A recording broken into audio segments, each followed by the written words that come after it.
The titan of Chinese Weiqi, the Weiqi saint Mr. Nie Weiping, passed away on the evening of the 14th of January, 2026. He was the founder of modern Chinese Weiqi. Single-handedly, he created the miracle of an 11-game winning streak in the China-Japan super matches, winning the first 3 championships for his country and shattering the myth of Japanese invincibility, forever changing the landscape of the Weiqi world. In the early days of reform and opening up, Mr. Nie awakened national confidence with these black and white stones.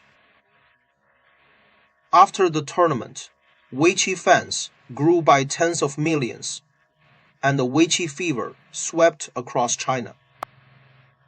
For this magnificent feat, he was awarded the supreme title of Weiqi Saint by the state. At this moment of his passing, to honor his memory, I will combine modern AI technology to deeply analyze these 11-game records and appreciate the magnificent life embedded within them.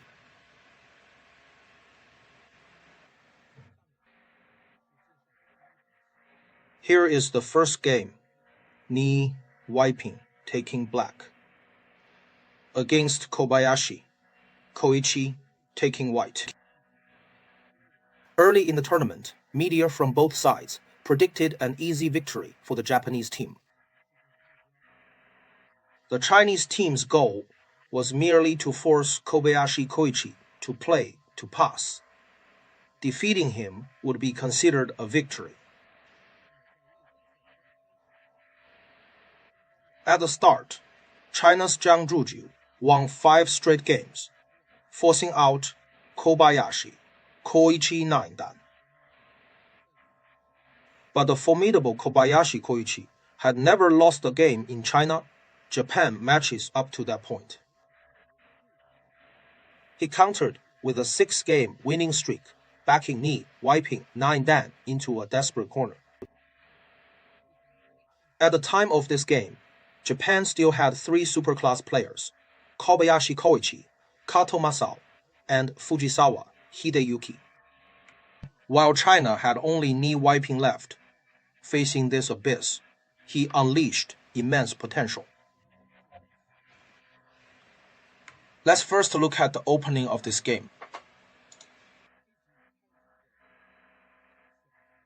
Black chose a diagonal star opening. Note that at the time of this game, the rule was a 5.5 point komi. Compared to the current 7.5 points, Black has a certain advantage. So, Black chose an opening strategy to disturb the position. For the 5th move, Black chose to approach the star point corner. Looking at it with AI usually, the priority is to approach the 3 to 4 point corner. In the actual game, Black likely feared a counter approach if he played at the 3 to 4 point, considering White's coordination. Black felt that approaching the star point directly would ease the pressure on the lower left approach. Prioritizing the star point approach is also a relatively stable move. After White 6 plays a small knight's move, Black responds with a small knight's move, a common pattern. Nowadays, we usually attach and hang. AI considers the local efficiency of attach and hang higher than the knight's move. After which, the most common sequence forms this pattern in the corner. AI believes that When black plays the knight's move, if white plays elsewhere, white's local efficiency is slightly higher. In the game, white makes a one-space high approach to the 3 to 4 point. Black chooses the attach and pull back pattern, a very common move. Here, white chose the counter-pincer pattern. Note that white should not play the diagonal move at the 3 to 3 point. White wouldn't be satisfied with that pattern. Once black extends, the efficiency of white's 3 stones drops significantly. So white chose the pincer pattern instead. Black plays a diagonal move, white plays diagonal, then makes a tiger's mouth. Here, black chose to hang out. This hang out was a pattern frequently used by humans in the past. Viewing it with AI today, this move is problematic. Using AI, we see black should bump and then place a stone here. This placement is the finishing touch.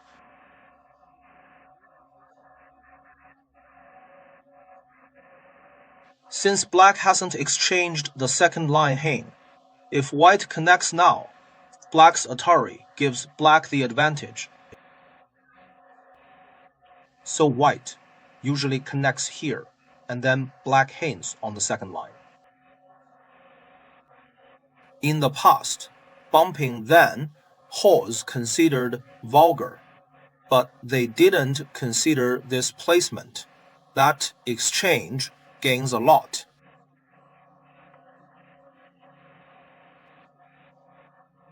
At this point, black plays elsewhere to approach the corner, which AI considers best. Note the order of moves.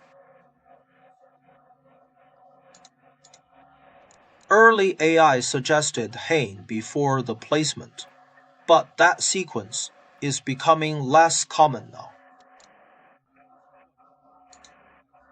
As white can connect to fix the shape, when black cuts, white attaches first. After black turns, white's Atari is very satisfying. Once white connects, the exchange of black's inside hang for white's outside hang is clearly a loss. AI favors white here. So note that this pattern has evolved with AI. Plays first, and after white connects, black hangs and then plays elsewhere.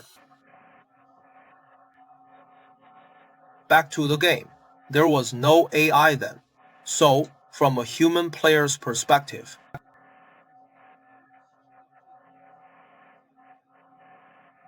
the double hang was common. The goal was to sacrifice this stone to gain an extra move on the outside. In the game, black 23 approaches as a ladder breaker, and white captures to fix. Regarding this capture to fix, AI usually prefers placing a stone in the center, wherever it may be, which is better than capturing. The logic is that being closer to the center increases stone efficiency. Next, black makes a large knight's enclosure. White should use the diagonal attachment. Note that in that era, this move didn't exist. This diagonal attachment at the 3 to 4 point is a standard AI move. It is common for white or the side with high komi.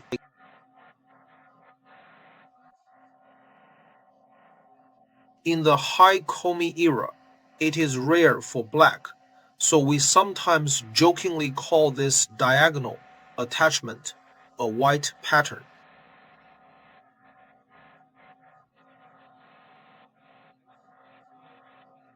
In this position, after white's diagonal attachment, black usually makes a 3-space extension back. White's move then gains immense value. It not only expands White's framework, but also restricts the development of Black's framework. So here, the diagonal attachment followed by an extension or 2-space jump makes this move the tenozen of the position.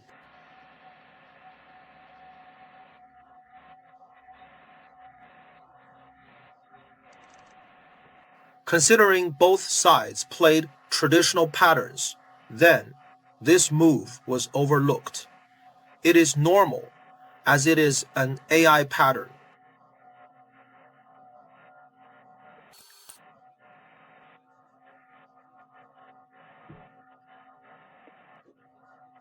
In the game, White chose to jump directly to expand. Black's extension on the side was also a very solid move. If Black chose to pincer, let's rewind. Usually, when White plays elsewhere, Black would press.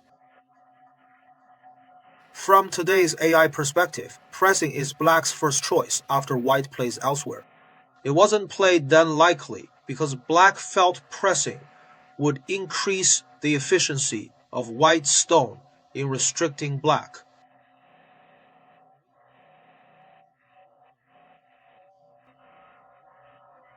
Thinking it might not be profitable, Black didn't choose to press. AI suggests Black should pincer after White moves out diagonally. Black plays a knight's move. This leads to a fight, where White would pincer on the right. A chaotic battle would ensue.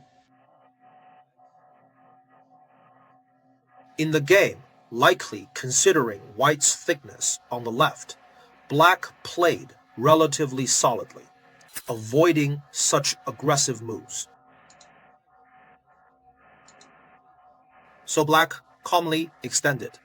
Next, White made a 2-space extension, which is also an older human style. Using AI, White should have played the diagonal move, then jumped. That efficiency is higher than a direct extension. After White's extension, Black jumps to form a framework on the right. Next, White extended at the top. Usually, we don't want to leave Black a submarine on the second line. It is a gap in territory. Normally, we would press on the third line, but here it leaves Black a good point for a pressing attachment. If played that way, White's left framework gets suppressed, while Black's framework grows after the attachment and extension. In the game, White didn't want this result, so he played a high extension. We also have the shoulder hit. Actually, AI considers the shoulder hit superior to the high extension. If White plays the shoulder hit, Black usually pushes, and White jumps with the flow. White didn't choose this. He likely thought the exchange would make Black's corner thicker, potentially losing corner territory.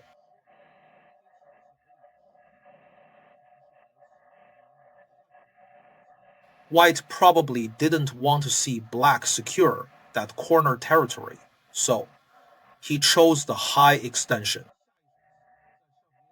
After the high extension, Black plays a knight's move at the top. This is a tenozen point, crucial for both sides' expansion. If Black played elsewhere, like a knight's move in the lower right, a profitable move, White's cap at the top would quickly restrict Black. If Black fixes the corner, White can continue to build a framework in the center. After those moves, white's center framework would grow significantly. So in the game, black persisted in taking the Tennyson point, choosing the knight's move. This is the pivotal point for the growth and reduction of frameworks. Next, white pushes. Black extends. By now, almost all key positions on the board are occupied. Normally, the opening phase concludes here.